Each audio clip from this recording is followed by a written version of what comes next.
lecturer at Exeter University, Dr. Bharat Pankania, has told LBC about this strain. It produces quite a lot of this toxin, and this toxin makes you very ill. It can harm your red blood cells, and as a result of harming your red blood cells, it can precipitate kidney failure. Scotland Yard's investigating at least 7 police officers over alleged bets on the timing of an election. The Met Police is looking into a small number of reports, while most allegations are still being investigated by the Gambling Commission.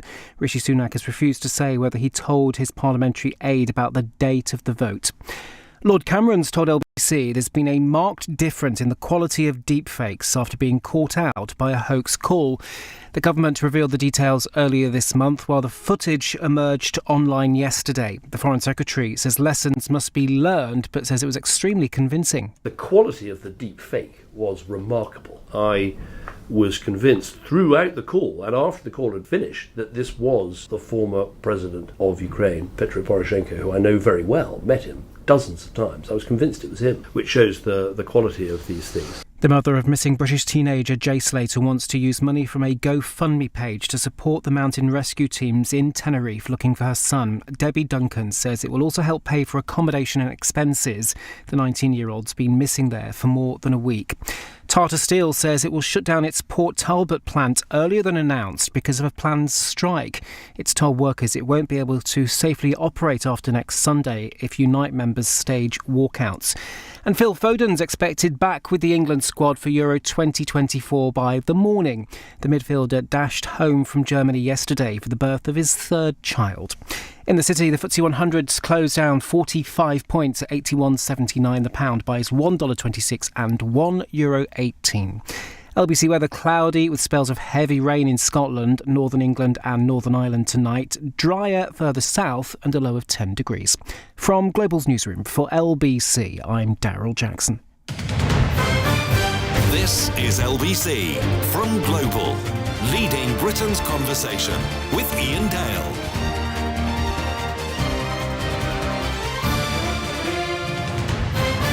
Hello, a very good evening. It's 8 on LBC. Welcome to the programme if you've just joined us. In this hour on a Thursday, we like to have one guest in the studio, do a little bit of chit-chat with me, and then we take calls from listeners. Well, today we have Rory Stewart with us, a former Conservative International Development Secretary. He is, of course, the co-host of the podcast The Rest is Politics with Alistair Campbell and the author of the book Politics on the Edge. Welcome, Rory. Thank you for having me, Ian. Now, if you want to watch us, you can do so in 3 different ways now, on Global Player, the LBC YouTube channel, and on LBC's TikTok page, because we are down with the kids. Now, you and I first met 15 years ago when we were up against each other in a Conservative selection. You've had, I think, the most fascinating time over the last 15 years, both in Parliament for the last 5 years outside Parliament. Bring us up to date with what you've been, apart from the podcast, bring us up to date with what you've been doing over the last 5 years. Yeah, thank you. So I ran for the Tory leadership and I failed to defeat Boris Johnson, and I then disagreed with what he was trying to do on Brexit and I left. So that was in 2019. I then tried to run to be Mayor of London as an independent. You wanted to sleep with half of London. That's right, exactly. You've got it. Yeah. So I went around sleeping in people's houses. Then COVID hit and the election was delayed by a year, cancelled, just about 7 weeks before we were due to go. I then moved to the US, where I taught at Yale University and loved that. But not long after that, moved to Jordan. And then in Jordan, I was working, initially supporting my wife with a charity working with Syrian refugees, but then working around Africa with a very radical organisation that gives unconditional cash. So the idea is you do development simply by turning up in someone's house and giving them cash with no strings attached. I remember when I first heard you talking about this, I thought, this is just lunacy. And then when I listened to how you justified it, I thought, well, actually, that's not a bad idea. But it's only, when I think back to what we were doing when I was International Development Secretary, we were often, I write about this in Politics on the Edge. I remember a case going to Zambia and finding that we had spent $40,000 to deliver $2,000 worth of 2 brick toilets and 5 red plastic buckets. And the 38,000 had been consumed in trying to stop fraud. Monitoring evaluation, strategic plans, checks and things, because we were so risk averse. But of course, we'd ended up in a situation where we could have done literally 20 times the number of schools if we'd been prepared to just give cash to the head teacher. And you're now back living in London. I'm now back living in London, and I'm now, following in your footsteps. I've now become a podcaster. I know, we call ourselves the original political podcast. You are. We're just copying you. I mean, I kind of know how it came about, but because I remember Alistair emailing me one day and saying, look, I'm thinking of doing this podcast. Do you fancy doing it with me? And I said to him... You could have been me. I could have been you, and I could have been very much richer had I said yes. This LBC's not very generous. Let's not go there. But I thought, could I really look Jackie Smith in the eye if I departed from her and went into the clutches of Alistair But you Campbell? Invented the whole genre, didn't you? No, I wouldn't go that far. Well, wait a second. I think that model of you were the first, right? You had one Conservative, one Labour, doing a podcast like that. I think we all copied you. Okay, you did, yes. That's right. I won't deny. And actually, you can also chase down. Now, there's a German example. Is there? Very most successful podcast in Germany involves a Conservative German politician and a left-wing politician together. Well, I think there are now too many political podcasts. So they tend to be of a certain type, and I'm just waiting for someone to come up with a really original idea now for the next generation of political podcasts. But I wouldn't have put you and Alistair together as a sort of natural duo to do this kind of podcast. But I mean, you are a phenomenon. You've got a huge audience on the podcast, but you do lots of live events. Is it you fill the O2, the Albert Hall, the London Palladium? Yeah, all that stuff. Yeah. Whereas we get to go to, should we say, much smaller venues? I'm sure much higher quality. I don't know about that. Higher quality. But do you really enjoy the live stuff? Because it's very different from sitting across each other and just recording an hour's long podcast. It is very different. I mean, probably, if I was honest, the thing that I find most rewarding is probably sitting in a room with 12, 20 people, maybe. You have more of a conversation. The big live events are fun, but they're sort of performances. I've just done 9 live shows, Edinburgh, Bath, 2 in the Palladium, etc. It's great, but there's 1,200, 1,500 people. By the time we're doing the O2, over 10,000 people. And then... Does that work, though? With the dynamic between you and Alistair, where you've got these 10,000 people there, can you really have a natural conversation? No, it becomes more of a performance. It becomes more like a stand-up show. You mean. Exactly, you definitely ham it up. Yeah, we haven't fallen off the stage yet. No, well, that's to come. Do you still have political ambitions? I don't think so. No. Do you? No, mine were rather dashed a few weeks ago. I'm so sorry about that. I dashed them myself, no, so I only have myself to blame. But do you think that's the end, or you might try for me it is, because really? I'm much older than you. Right. I mean, it never occurred to me to really do it again, but then I saw the state of the Conservative Party and I thought, well, somebody's going to have to pick up the carnage after this, and I thought I could actually play a role in that. But it was not to be. But you are, as I say, you are younger. You could still have a political future in front of you, but I detect that you haven't, that virus in you is not as strong as it was in me.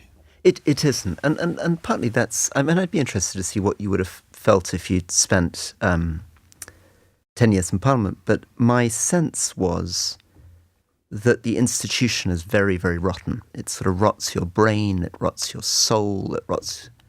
I mean, it's bad for your body. I mean, it's bad for you in almost every way. I was thinking about this when I was watching Keir Starmer and Rishi Sunak on the telly yesterday. And as you can imagine, a lot of people I saw today, I did some big events today. A lot of the questions are, why are all these people so hopeless? And I thought, well, they're not really hopeless. I mean, these are people who are serious, hardworking, thoughtful, probably be very successful bankers and lawyers. In fact, they were. So what is it that somehow creates this problem? And I think that's something we don't talk about enough. I think the way the parties work, the way the media works, the way Parliament works, the way the whips work, the way that we as voters work, contort these people into very strange shapes. And I was one of those people. I was contorted into a very bizarre shape. Is that part of the reason that you decided to quit, in that you felt you were becoming a person that maybe you didn't want to become? Absolutely. Absolutely. And I think looking back now, I tell myself that I left because I disagree with Boris Johnson, I disagree with Brexit. But the truth is that for quite a long time leading up to that, I'd become pretty unhappy with who I was. And, there's signs that I'm not sleeping well, I'm becoming quite grumpy, I'm getting a lot of migraines. But it's because so much of the job is a sort of fraud. I mean, it's a fraud on the voter because you're pretending to do things you can't do, you're pretending to have power you don't have, you're claiming to know things you don't know. I mean, if you really begin to take seriously what these jobs are, they're basically impossible. And I was talking to Wes Streeting, who's going to be our next health secretary, almost certainly in a week's time. And, of course, everyone thinks, Wes, you're going to come in, you're going to sort out the NHS. But you and I know there are 1.1 million people in the NHS. There are 350 million GP appointments a year. I mean, this thing is so impossibly big. It's not just that you, as a minister, maybe see 1% of the picture. You're seeing 0.00001% of the picture, and you're pretending to know it all. What have you made of this election campaign so far? Because there have been parts of it that have been very unedifying. The Conservative Party performance, all the different gaffes, unforced gaffes that they've made. It's been the weirdest election I think I've ever experienced. It's very strange, isn't it? And it's very strange because often the story is that people go into elections with a big lead and then they blow them. So Theresa May went in with a lead like Keir Starmer, 20-point lead, did her death pacts and lost her majority. But in this case, Labour hasn't really put a foot wrong, or if it has, somehow that isn't the way it's played out in the media. I mean, that's the other question. We don't quite know how much of this is objectively what they're doing, or is it that the public and the newspapers are so fed up with the Tories that the Tories can do quite a small thing and it'll be front page news, and Labour can do similar things and nobody really picks it up. I mean, what's your sense there? Do you think that sometimes it's that we're fed up, or do you just think objectively the Tories have just run a really rubbish campaign and Labour hasn't put a foot wrong? I think all long-term governments end up in this way. If you think back to the Macmillan-Eden government back in the 1950s and 60s, 13 years, Labour dubbed it 13 wasted years, just as they're now dubbing it 14 and a half wasted years. The end of the Macmillan government, there were sort of like scandals and sleaze. You roll forward to Thatcher and Major, exactly the same at the end of it, exactly the same with Brown and Blair. People don't tend to look at history in these things. And it's almost inevitable, I think, the longer you stay in power, the more susceptible you are to minor corruption. I don't think we are a corrupt country, but I think in our political system there is minor corruption, possibly more so than there used to be.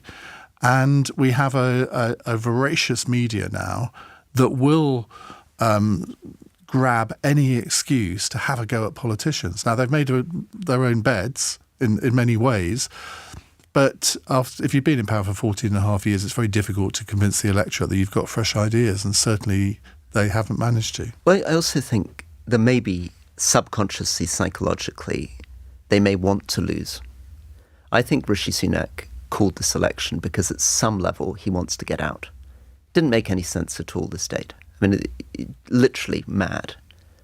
And I think with that, Humza Yousaf's just done the same in Scotland. A bit worried Emmanuel Macron's almost done the same in France, that as they begin to run out of ideas, as they begin to run out of energy, they begin to loathe themselves and they sort of become their own undoing. A lot of people say Rishi Sunak isn't really a politician, he's a manager. I mean, you served in Parliament with him over 4 or 5 years. What did you make of him? I thought that he was somebody who was very, very confident in argument, but I didn't feel that... So you could see that in the debate last night. He's very good at arguing. And I, as a minister, when I was trying to convince him of something, we'd often get in these very long arguments, and he's very good at that kind of debating. But I never felt that he had the kind of big sense of who he was and where he stood on the really big issues. I wasn't completely convinced on where he stood on Brexit. I couldn't understand why he endorsed Boris Johnson so quickly, except because he wanted to get a fast track into the cabinet. It's very understandable that. I mean, I think in many ways, many other people I joined Parliament with were like that. Matt Hancock, Priti Patel, Liz Truss had a bit of that going on as well. But I think in a way, to survive as Prime Minister, he needed to have a sense of who he was and who his values were. His biggest chance, I still think, is if he'd come in and said, I'm distancing myself from Liz Truss and Boris Johnson. I'm going to vote on this Privileges Committee report. This is a disgrace. This is a new direction. I'm changing things. He might have had hope in this election. And it's that he's very good on the small stuff. He needed to be the change. That's what you're saying. He needed to be the change. And he can't win an election on a message of change by just making stuff up during the campaign. Because there were times in his premiership where he did try and be the change, and then the next week he'd make a speech where you thought, well, that's just the same old stuff that you've always been coming out with. There is no change agenda here. And this is it's strange, isn't it? So I'm sure, like you, like me, you were excited by what he did with the Windsor framework, the way that he managed to address the serious problems in Northern Ireland. That was a kind of brave, bold thing to do. He did really exciting stuff with the EU, like getting back into the Horizon Science arrangements. He, I think, has had very smart thoughts around education. He's quite brave on that. But then equally, he was too worried about managing the right of the party. So he brought in Suella Braverman, who I don't think he rated and kept her much too long. He kept Kemi Badenoch around when I don't think she was ever going to be his friend. She was obviously running for leadership against him. He signed up to this Rwanda thing, which, whatever you think of its content, was very, very bad politics, because he's never going to be able to deliver it. He hadn't thought through, I make this pledge, my 5 pledges, and I don't do it. How's this going to look? And this calling of the election is a sign of the similar thing. I mean, as he called that election, my phone exploded with texts, including from people from the cabinet saying, I have no idea what this guy's doing. They had 9 different theories. You can't be leading your troops into battle if they don't understand why you're going into battle today, and if they have 9 different theories on what your objective is. More from Rory Stewart in just a moment. We'll also be taking your calls after past. Text here from Neil, who says, Rory is the Taylor Swift of our political system. He would make an excellent Prime Minister. Well, I don't know if you've ever been likened to... you get similar audiences to her, it has to be said. Right, we will take a little break and we'll be back with more with Rory Stewart. 18 minutes past 8. This is LBC.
Leading Britain's conversation. Iain Dale. Tweet at LBC.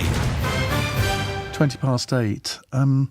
This is interesting. Someone says I'm being very smug and snippy with Rory. He's been very generous to you, says this texter. Have I been smug and snippy? I hope I haven't. I don't think so. I don't think so at all. I think you're being courteous, but maybe a little subdued. I mean, you're not almost bouncy. Am I not? Okay, right. Well, let's rectify that.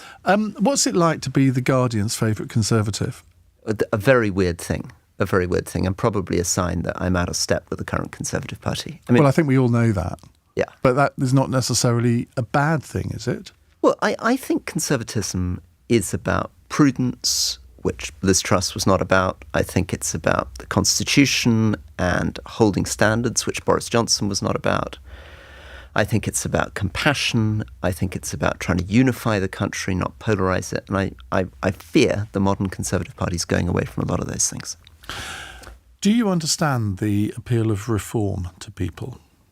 Yes. I mean, Reform UK, I don't think. Yes. I mean, my mother often tells me she's really excited by what Nigel Farage has been saying. She's a traditional Tory voter.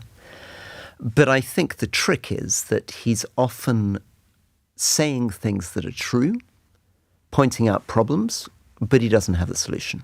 And that's part of the trick of Trump. I mean, when Trump says the Iraq and Afghan wars are a catastrophe, we've wasted $3 trillion, these idiots had no idea what they were doing, he's right. But that's not necessarily a reason to vote for him. Now, Nigel Farage says he essentially wants to take over the Tory party. He's already billing himself as the leader of the opposition, despite the fact that he doesn't have any MPs and is unlikely to get more than a handful after the election. There are many people in the Conservative Party who think that the party should embrace Nigel Farage, given that he used to be a Conservative before he spent 30 years trying to destroy the Conservative Party. What do you think of the effect would be if they did allow him in? Well, I think in the end it would be very dangerous, but it's very tempting. I mean, the Conservative Party is in a very tough position because Labour has now moved much more into the centre ground. They've left the kind of Jeremy Corbyn left, and they're now presenting themselves as a kind of mini austerity party. If you read basically what Labour's saying, they're saying they're going to cut spending by 18 billion, they're going to reduce debt, they're not going to raise taxes. That means that the Tories are squeezed out of the centre. They can see reform probably going to take, 15% of the vote in the next election. So it's very tempting to look across to Europe, say, look how well Marine Le Pen's doing. Maybe we can make this work as a kind of populist far-right party if we kind of ramp up all our talk about immigration, if we wrap ourselves in the flag, if we're a bit more aggressive, if we challenge climate policy, we'll win. The problem, though, is that this is in France. We've got a different electoral system. Marine Le Pen can make a big noise, even if she only gets 20-25% of the vote. In Britain, you need to win back the centre ground. This was the lesson that David Cameron understood in the end after the Tory party had gone down some very strange paths with Ian Duncan Smith. You can only win if you convince moderate people to come with you. And that means that you can't buy into this very kind of closed, polarising approach to Nigel Farage. Is there anything that could tempt you back into Tory politics? Well, a bit like you, I think the thing that would probably tempt me back is a sense that I could help. So you'd have to convince yourself that there was some kind of problem, and a problem where you might be part of the solution. Tory party collapsing, country in trouble, and then some Iain or Rory shaped hole which we can insert ourselves into. But the problem with that sort of thinking is there's a lot of self-delusion. I could convince myself I'm a knight in shining armour coming to rescue something, and I turn up and it turns out I'm not very welcome and there's nowhere to stable my horse. Yeah, now there's a thought. Do you have a horse? I love horses. But a lot of people are looking to the future now and sort of thinking, well, I think there is still a week to go in this election campaign, but I don't think anybody believes that it's rescuable unless the opinion polls are just so totally wrong. And these MRP polls, I have to say, I don't particularly trust them. But we're probably going to get to a point where on July the 5th, July the 6th, Labour have a majority of maybe sort of somewhere between 50 and 100, and all the commentators write it up as Labour underperforming, whereas it would have been beyond their wildest dreams even a few years ago. But everyone's now thinking about the future of the Conservative Party. Do you think it would be to the benefit of the Conservative Party if it was almost wiped out, if there were, say, only between 50 and 100 MPs left, and they really had to start from ground zero again, I mean, there are advantages to that. Yeah, I think it can also be very dangerous, though, because it depends who those 50 or 100 are. I mean, if you end up... So the people that are likely to lose their seats, unfortunately, are often the people from the centre-left of the party. So it's no secret, and I hope they don't lose their seats because they're the people I admire and like most. But it's a tough fight for Alex Chalk and Cheltenham, for Gillian Keegan. It's a tough fight for Jeremy Hunt. She's got a 20,000 majority. It ought not to be a tough fight for her. No, in a normal world it wouldn't be, yeah. But, I mean, I'm told that if there was a sort of rump left, they would be more from the One Nation side of the party rather than Well, nobody the right. seems to be able to do the maths, because also we're told that Priti Patel's safe, Suella Braverman's safe. It's difficult for Liz Truss to lose her seat, so we'll see. Now, because you mentioned Alex Chalk and his constituency, you know what we have to do now. We have to read out who the other candidates are. Oh, no, I'll stop doing that. Lara Chaplin is for the Labour Party, Dowd MacDonald from an Independent, Max Wilkinson, the Liberal Democrats, and Daniel Wilson from the Green Party. I mean, that's a warning to me. I'll be careful not to mention anybody else. And you also mentioned Chichester as well, so it's a longer list for them. Jessica Brown-Fuller from the Liberal Democrats, Tom Collins from the Labour Party, Andrew Emerson, an Independent, Gillian Keegan for the Conservatives, Theresa DeSantis, Reform UK, Tim Young from the Green Party. Presumably this disincentivises you from mentioning too many candidates and too many Well, I constituencies. try and never do. I think I have transgressed a couple of times in the campaign, but it's always a guest fault. That's the easy way to go. You have also, I believe, I read recently, said that you are toying with voting Green or Lib Dem. Have you made a decision? No, that was more of a joke. What I said is that what happens is I go into the voting booth and I get tempted to vote Labour, and then I kind of wimp out and I end up choosing somebody like the Lib Dems or the Greens as a sort of cop-out option, and then I hate myself. So what?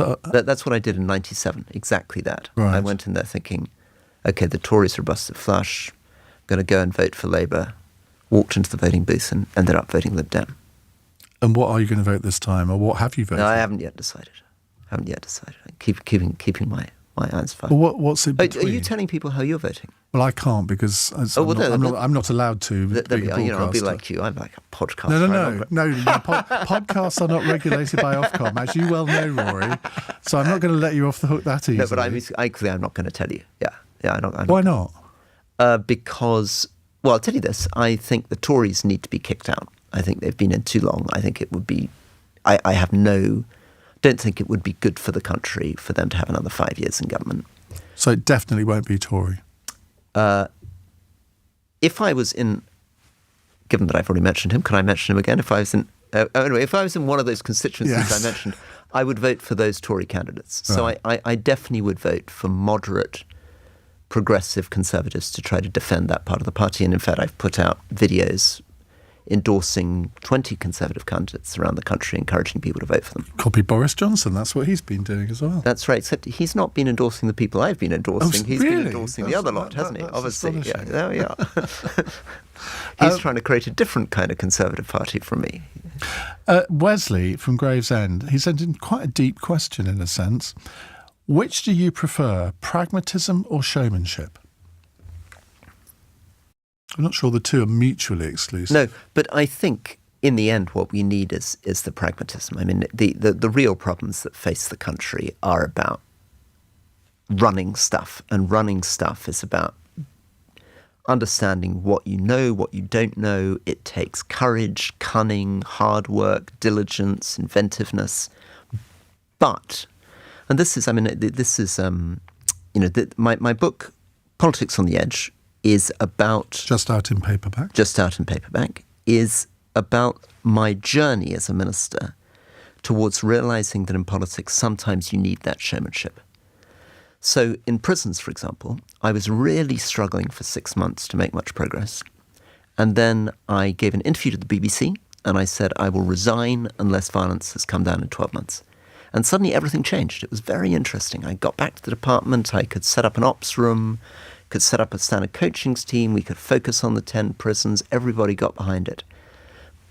Because oddly, politics isn't only about the sort of daily management of the department, it is sometimes about those big statements, because it's the only way of organising, only way of mobilising. See, I thought it was a tragedy when you were promoted from being prisons minister, because I've always said that's one of the jobs I would have loved to have done. But if I'd ever been asked to do it, I would have said yes, but I want to do it for 5 years. And the problem is, I mean, how many prisons ministers were there? It's just a huge turnover. Yeah. And there have been various prisons ministers, I mean, I think Michael Gove was one, who have had really good ideas to reform the system, but then they're gone. And then the next one comes in, takes 6 months to read themselves into the job, and then 6 months later they're off as well. And there are some jobs in government where you need time to have an effect. I think all jobs in government. If I were Keir Starmer coming in, I would say every minister should serve a minimum of 2 years in their department. Probably longer, unless there's some horrible scandal. And they should be properly trained, and there should be a proper handover. We don't do any of that. I mean, the system's a joke. I mean, in a way, again, one of the things my book is about is the fact that whenever you know something about a subject, they refuse to put you in. I went in to see Boris Johnson. He said, I was then in the Foreign Office, which part of the world do you want to be responsible for? And I said, well, look, somewhere Middle East, Asia, because I've spent 15 years working on that. I've written books about it. I speak 3 Asian languages. And he said, how about Africa? And I said, listen, I know nothing about Africa. I have been there once on holiday. And he said, come on, Rory, what's the capital of Uganda? And I said, look, Foreign Secretary, I don't know what the capital of Uganda is. And he said, come on, you're lying to me. It's Kampala. You've got the job. And I was the Africa minister. And that is how it works. I mean, people will think you're exaggerating, but you're absolutely it's completely not. How it works. And I'm almost certain that he put me in that job precisely because I told him that I'd spent 15 years working on the Middle East and Asia. Yeah, he didn't want someone in the team who knew too much about the subject matter they were doing. He preferred to have somebody who was fumbling around. As he did many times himself, it appears. Right, we are going to come to your calls in a moment. Lots of you want to have a word with Rory if you have a question. 0345 6060 973 is the number to call. It's 8:32. News headlines with Daryl Jackson. Health officials say one person's died as a result of the E. coli outbreak in the UK. The person, who hasn't been named, died last month and had underlying health conditions. The number of police officers being investigated over election betting has risen to at least 7. Scotland Yard says one of those has been arrested and bailed. And the Bank of England's expecting 3 million homeowners to see a rise in their mortgage repayments over the next 2 years. It insists UK lenders are in a strong position to support people and businesses. LBC weather: cloudy with spells of heavy rain in Scotland, northern England and Northern Ireland tonight. Drier further south and a low of 10 degrees. LBC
Iain Dale. Text 84850. This is LBC.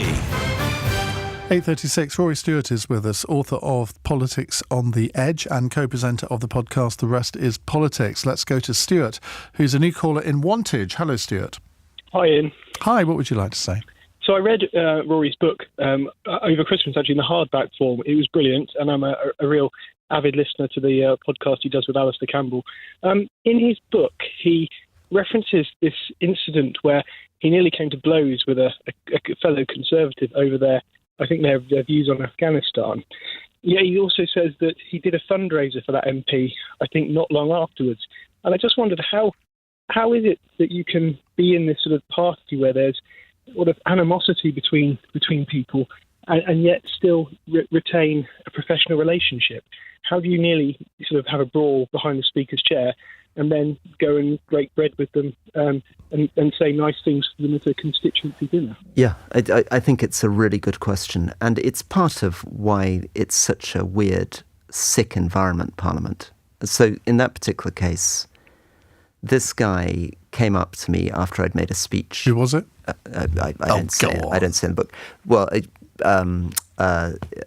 Quentin Letts says it's James Gray and says he'd asked James Gray. I've had a run-in with him before.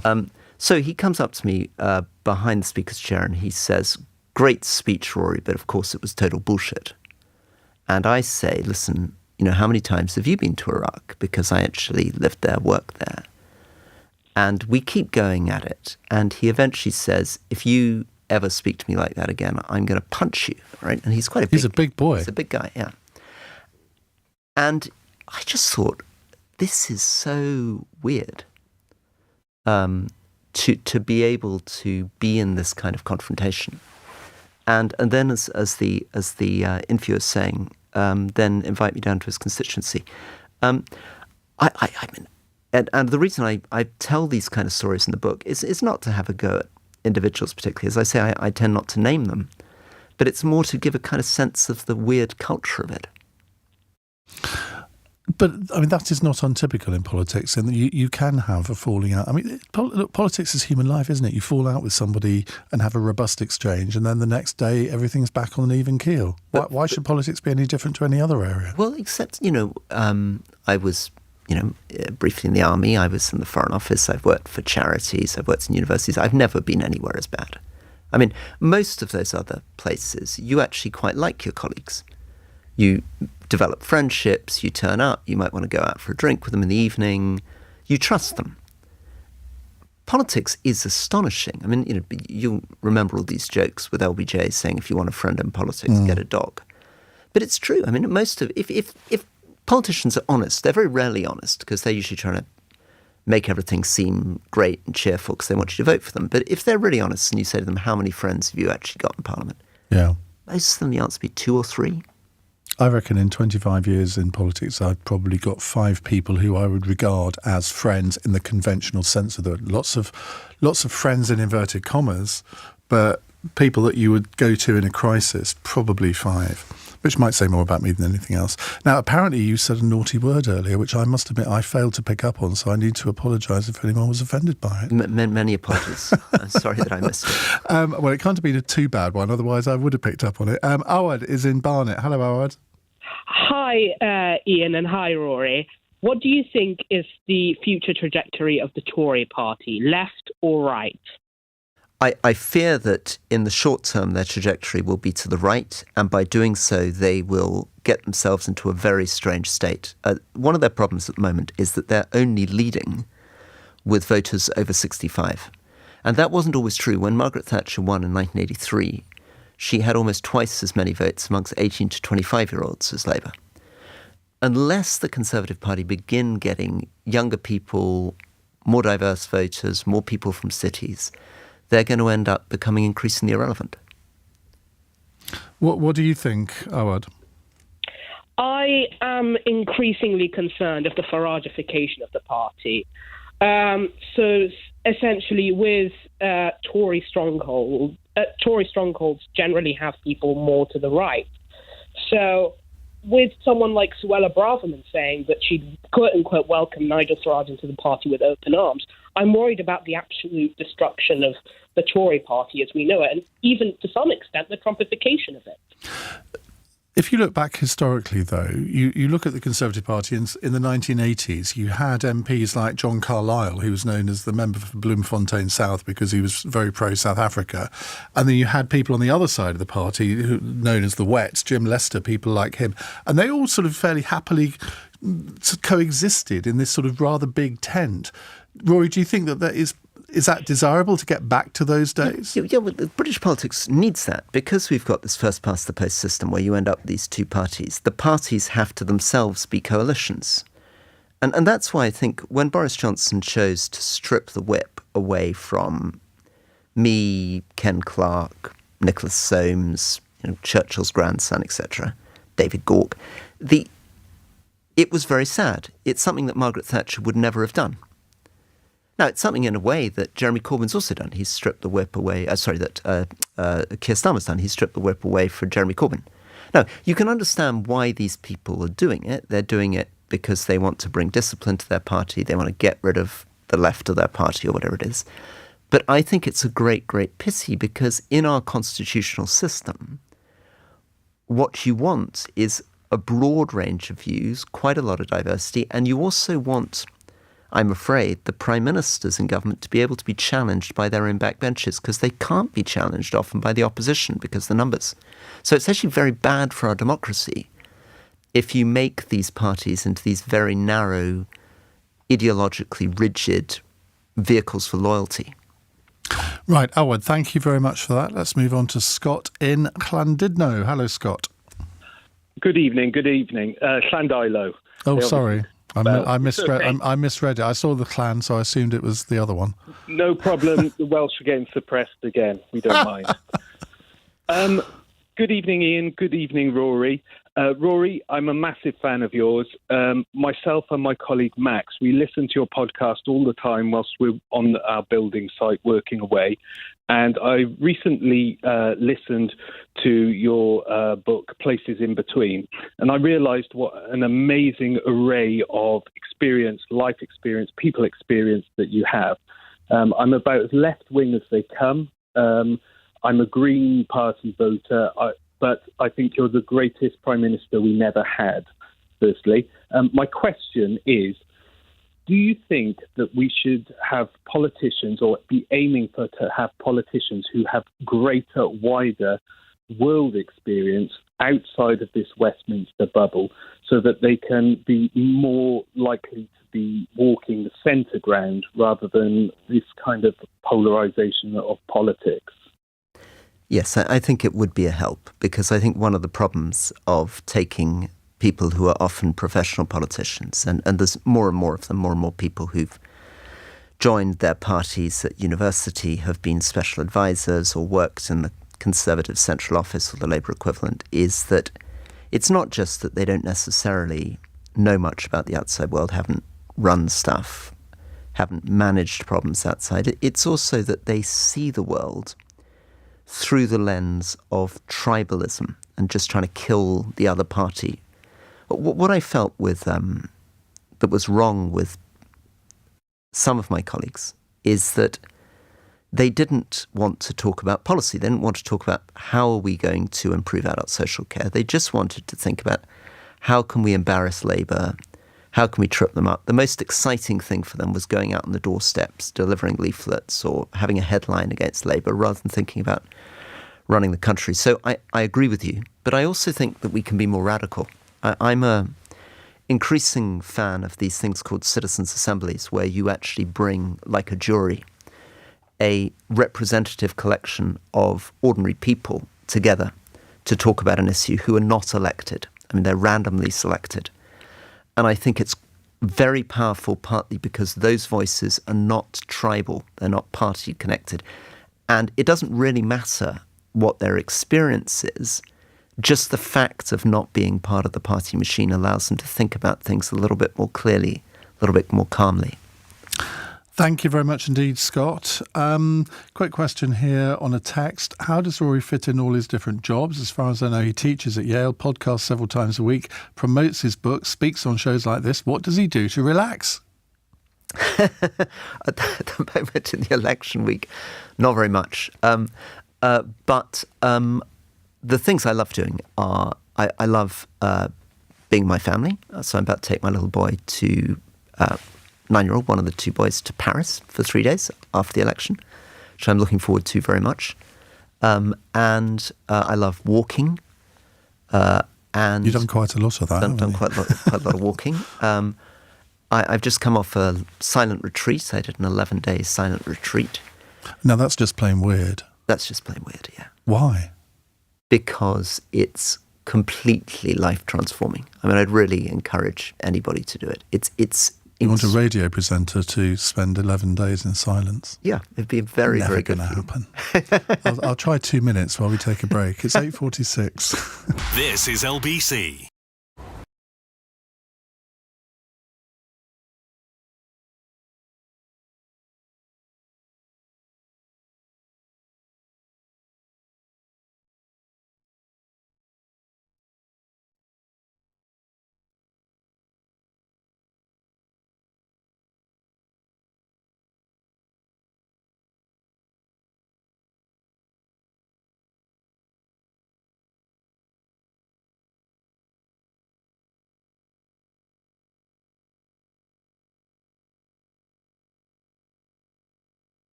Leading Britain's conversation. Iain Dale. Tweet at LBC.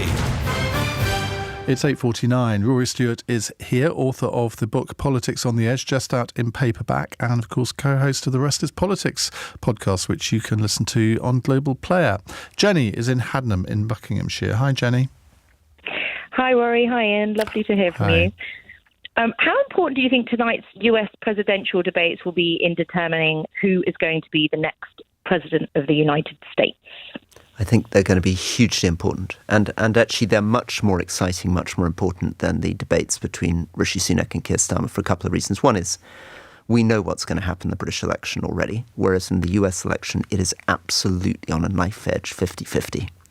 And secondly, because both Rishi Sunak and Keir Starmer, we see them all the time in Prime Minister's questions. They're relatively kind of well-established performers. This is the time when we're really going to focus on, are these people actually able to string a coherent sentence together?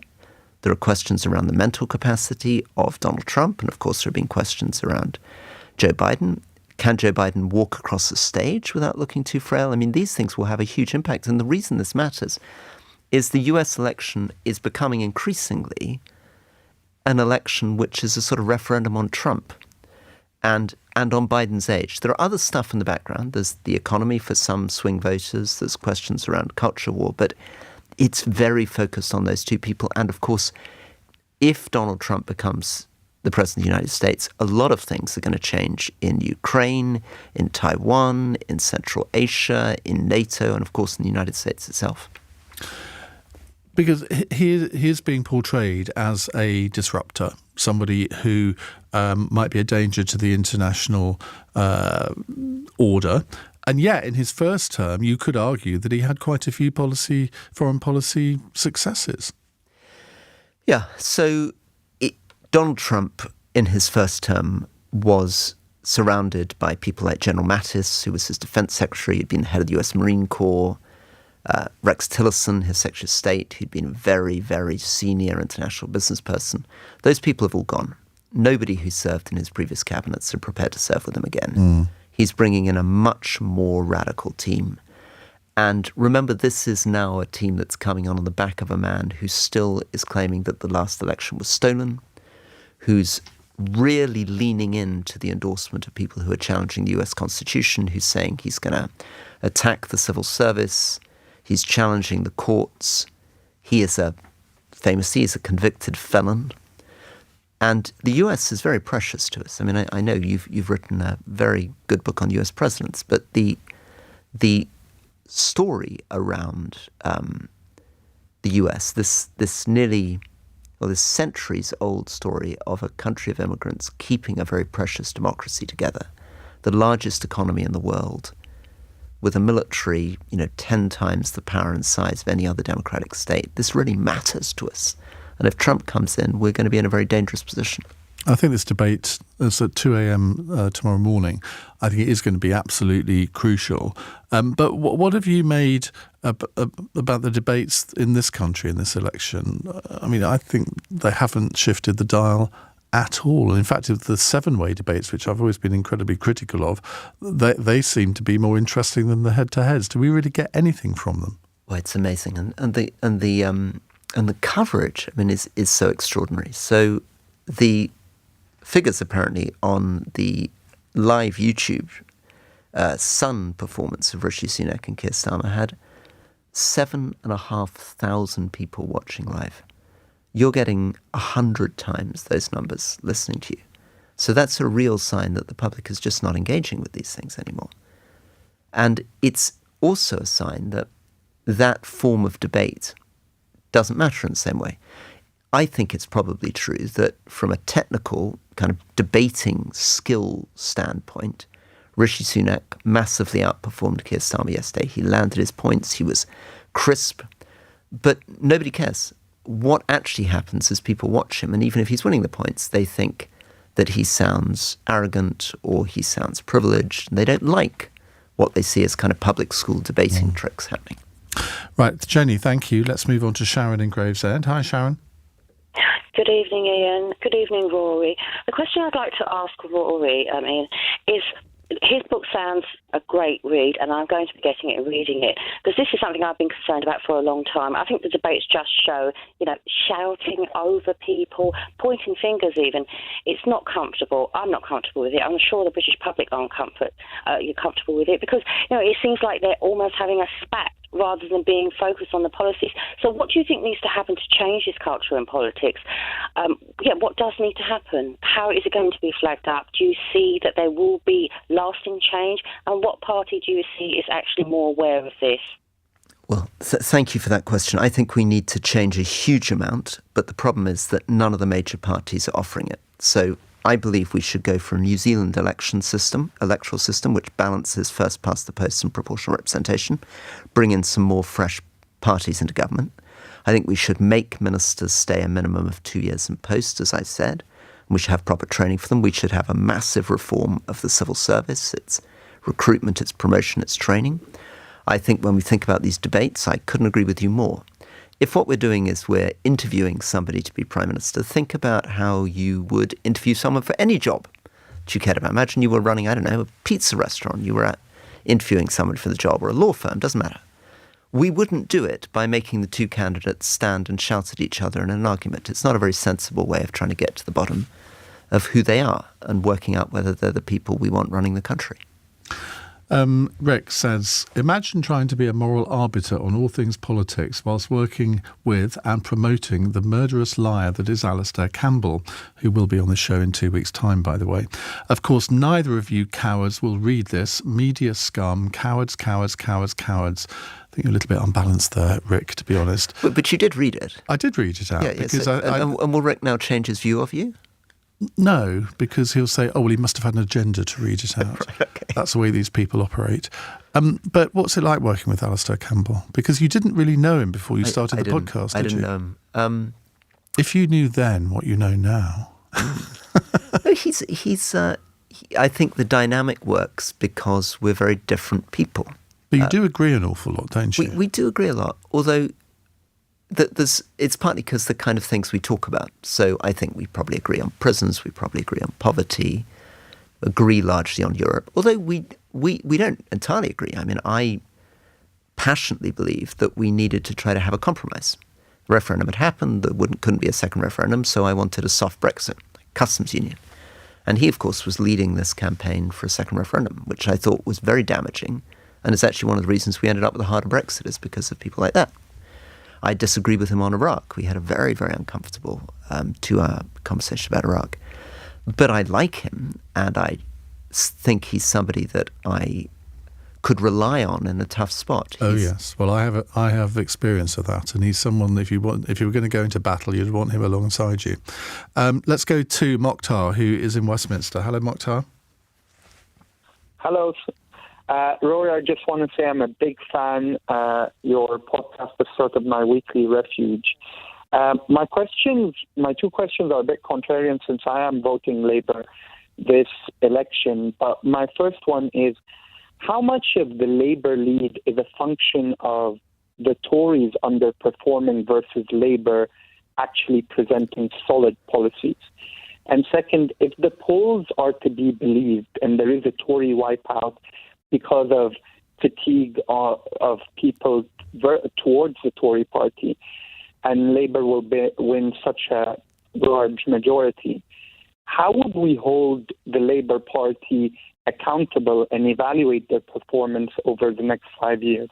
Okay, these are really great questions. This vote, I'm afraid, is a vote more against the Tories than for Labour. People are fed up with the Tories, but Labour hasn't really presented a lot of detailed policies. They've been very, very cautious about what they've said. And Keir Starmer's net popularity ratings are almost the lowest ever recorded for somebody coming in this kind of position for a winning candidate. And the risk here is, yes, there's the risk of accountability, but I think the bigger risk that we're going to face is that Labour will come in, they'll take over a country that is bankrupt, with the NHS in a difficult position, with the economy not performing, and if they do not perform over the next 5 years, we're really opening the door to a lot of populism and a lot of resentment. I think that the problem that Labour's facing is that they're not coming in with a huge wave of enthusiasm. They're coming in because we want to get rid of the last guys. And the risk is that in 5 years' time, people will turn on them just as quickly. Thank you very much, Mokhtar. Brian says, this has been the most balanced and most sensible conversation I'm sure others have heard for a long time, around 6 years. So, Rory, thank you so much. It's been an absolute pleasure. I'd love to go on for the next hour, actually, but we're better stop, I guess, because we've got another subject we want to cover in the next hour. Rory's book is, of course, called Politics on the Edge. It's just out in paperback. And if you haven't listened to the rest of his politics, give it a try. But also try For the Many with me and Jackie Smith. Thank you very much Thank you, indeed. Now, coming up in the next hour, the Liberal Democrat leader, Sir Ed Davey, says he supports a ban on smoking but supports legalising marijuana. Now, do you see a little bit of an inconsistency there? Because I do. I wonder